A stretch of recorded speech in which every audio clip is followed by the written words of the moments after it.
Yeah,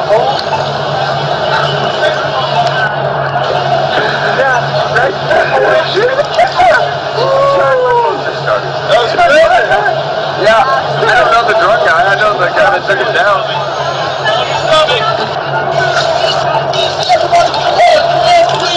I don't.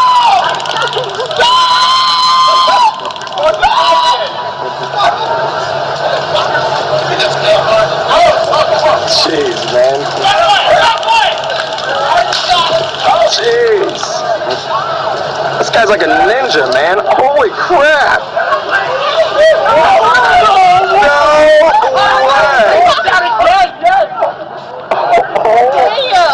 I just got all that. That was crazy.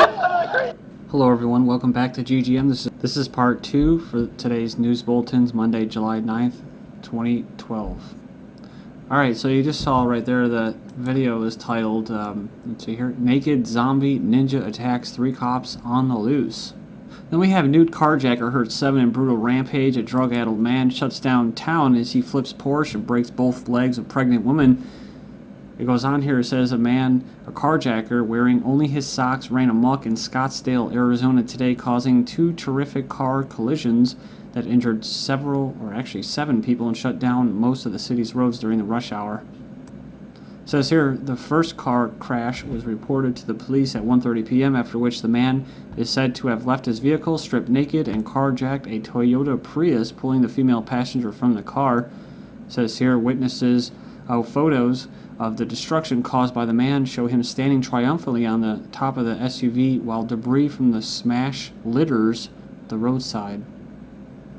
And more zombie news. I remember covering this before. Zombie theme park may be headed for Detroit. It's called Z-World, a 200-acre zombie theme park. It says don't expect roller coasters and cotton candy. It says here that Z-World is going to be put into basically a survival ride where people stay at night and try to fend off zombies. It says here if players are caught during the night, they would turn into zombies and go chase their friends. And I only include this again because I saw another zombie thing. Sorry, I'm just waiting for my internet here. Oh yeah, just a quick side note too. While I'm waiting for my page to come up, my internet right now is 1/10 of a megabyte, and I'm paying for 12 to 14. So right now, I mean, I already got the first video done. It was just too slow to even download, so I decided to continue with the second video recording. So if you don't see them till like late tonight, real late tonight, or tomorrow, that's probably why. So that's if I get them uploaded at all. Okay, AntiZombie Strongholds for sale, and then they have a picture of one, like these little moats around a lot of them. So the rumor is the zombie apocalypse may have arrived. Sure, the CDC denies it, but what does the CDC know? Just to be on the safe side, it says here, Realtor.com put together a list of prime zombie defense real estate capable of putting those with an unquenchable thirst for human flesh at a distance from you and your family. That was Realtor.com.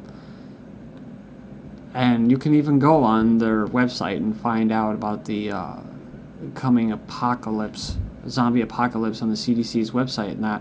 Columbia County Code Enforcement officer won't face charges. It says here in South Carolina, a compliance officer won't face charges after he allegedly entered a woman's home without her permission.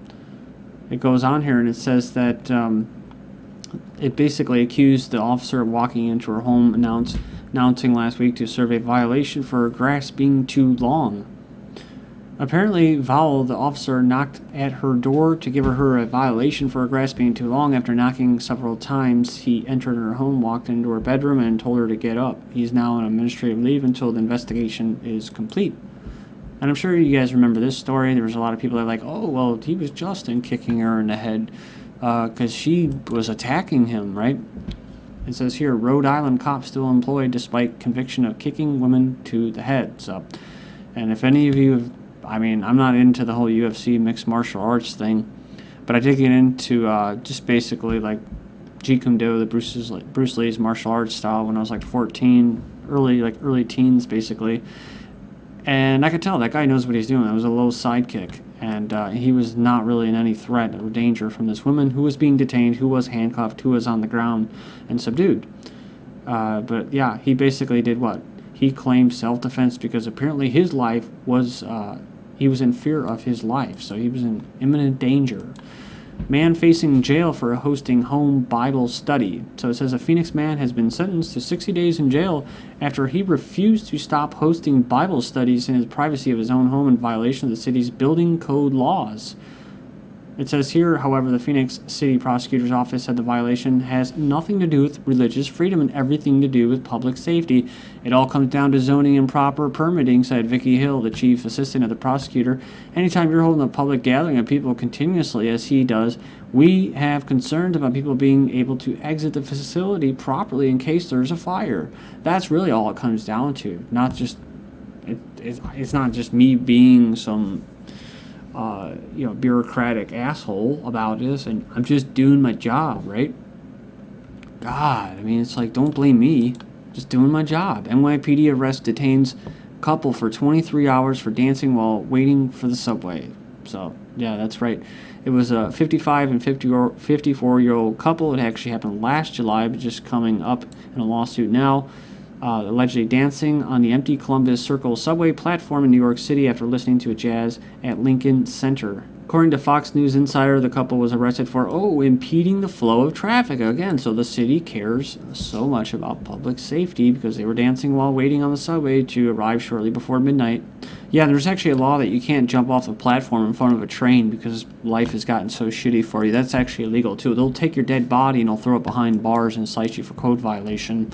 South Carolina mother billed for street cleaning vehicle removal after undocumented immigrant kills her son in a drunk driving incident. That's right. Loretta Robinson was billed for the towing and storage of her son's Justin's car, but it says here, as well as the street cleaning to clean up his blood, despite the fact that the man was the victim and not at fault. So, and this couple occupied NYPD's attention. A pair of Occupy Wall Street lovebirds have been branded professional agitators by the NYPD, who have plastered their mugs and flyers, the couple says, look like wanted posters. And it goes on, it says that what we do is not a crime. And when they actually went down to a meeting, a precinct council meeting, they said that they found a Be on the Watch poster on the wall. It says here, and they said that they were arrested previously for civil disobedience, and it was taped to the precinct podium. Quote, be aware the above subjects are known professional agitators. It says read the flyer warning cops that the subject's MO is videotape officers performing routine stops and post on YouTube. Subject's purpose is to portray officers in a negative way. So, and like I've said before, I don't think they need much help in doing that in that department. It says here, Air Force trains drone pilots by tracking civilians. So a group of reporters were actually allowed to go into the command post, and they said it only took a few seconds to figure out exactly what we were looking at. They said, wait, you guys practice tracking enemies by using civilian cars? And a reporter asked. And one Air Force officer responded that this was only a training mission, and then the group was quickly hustled out of the room. Next up, drone trade group adopts guidelines for flying in U.S. airspace. The industry's code of conduct seeks to address safety and privacy concerns arising from expected proliferation of unmanned drones in the nation's skies over the next few years. That's right, the Association for Unmanned Vehicle Systems International in Virginia has published a code of conduct for the manufacturers and operators of these drones, because they care so much about your safety and your privacy. DHS, Department of Homeland Security, taps database of license plate snapshots to hunt fugitives and legal immigrants. So 685 continually updated images of license plates gathered in a commercial database will soon be available to federal authorities. Nice.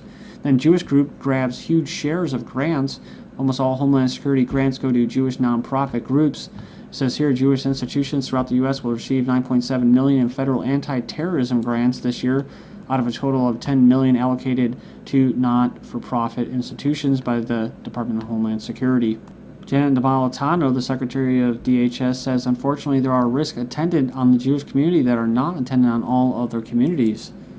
Then a report says FBI hopes to launch iris scan database to track criminals. So first with fingerprints and DNA, now a database of iris scans are next on the biometric list for law enforcement agencies in a reference to track criminals, a part of a $1 billion upgrade for the FBI. So they're working with a Massachusetts-based company, and they aim to launch a pilot nationwide database of iris scans by 2014. The FBI already has been provided with more than 12,000 iris images from current law enforcement agency clients. I like that. Clients. Most accurate robotic legs mimic human walking gait. A group of U.S. researchers have produced a robotic set of legs which they believe is the first to fully model walking in a biologically accurate manner.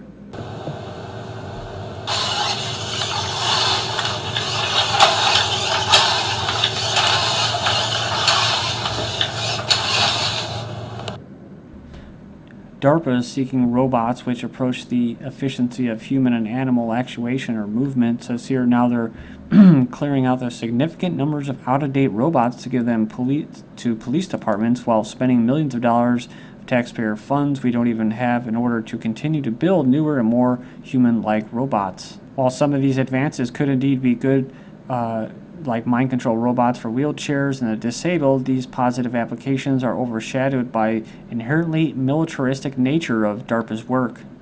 These robots will be demonstrated at but not complete in the second DRC live competition scheduled for December 2014. Clone horses allowed to compete in the Olympics. Says it won't be long before the basketball championship consists of an American squad of Michael Jordan clones squaring off. But it says here, reversing an earlier ban, the international governing body for sports has decided that clone horses can compete alongside their traditionally bred counterparts. So I guess that'll be good for all the recent bad publicity that they've had with all those horses just dropping dead. Maybe those were already clones. Maybe they were testing them. Who knows? It says here, a free trade ruling could nix county of origin labels on meat. So what does that mean? Basically, you're not going to know where your meat comes from because of free trade in the WTO. So if you want to know where your meat comes from, you won't be happy with the World Trade Organization right now. So last week they announced that the U.S. Country of origin labels, which took effect in 2008, discriminate unfairly against foreign meat suppliers such as Mexico and Canada, followed by Monsanto's launch of a massive campaign to stop GMO labeling. It hasn't been long since the FDA deleted 1 million signatures and comments for the Just Label It campaign calling for the labeling of GM foods after 55 politicians offered support for the initiative. If you're overweight, you should know that there's a vaccine for that. It says here, a new crop of bogus vaccines are claiming to promote weight loss. New study, it says here that the Journal of Animal Science and Biotechnology is promoting the claimed benefits of 2 vaccines which chemically and artificially inhibit the action of natural hormones. And the worst TB outbreak, tuberculosis, in 20 years has been kept secret. The state rushes closure of its only TB hospital in the area. They wasted away before ever getting treatment or were too far gone by the time it began. Most of the sick were poor black men, it says. They say the homeless, the drug-addicted, mentally ill people in jails and that are at the core of the Jacksonville TB cluster. According to the most recent data, the Florida Health Department, 260 cases of whooping cough have been reported throughout the state as of end of June. So again, in Florida. Then from the United Nations, Secretary General, no customs, cultural values, religious beliefs can justify denial of human rights. Violence and discrimination against lesbian, gay, bisexual, and transgender people is a human rights violation. And the people of the United States have a moral duty and legal obligation to address it. Women could now delay menopause indefinitely with ovary transplant, or the woman could have it all crowd could figure out that they're on a hamster wheel designed by vampire states to extract taxes from them while their children suffer the consequences, from the editor. A technique to remove pieces of the ovary stored for decades and then replace it with delicate surgery could effectively put a woman's menopause on ice, doctors say. My Three Daddies, California eyes multiple parenting law. They cite the evolving American family, which includes surrogacy and arrangements and same-sex marriages. And New York officials suggest law change after Jewish circumcision is tied to infant herpes and death, because the priest has to orally suck blood from the wound.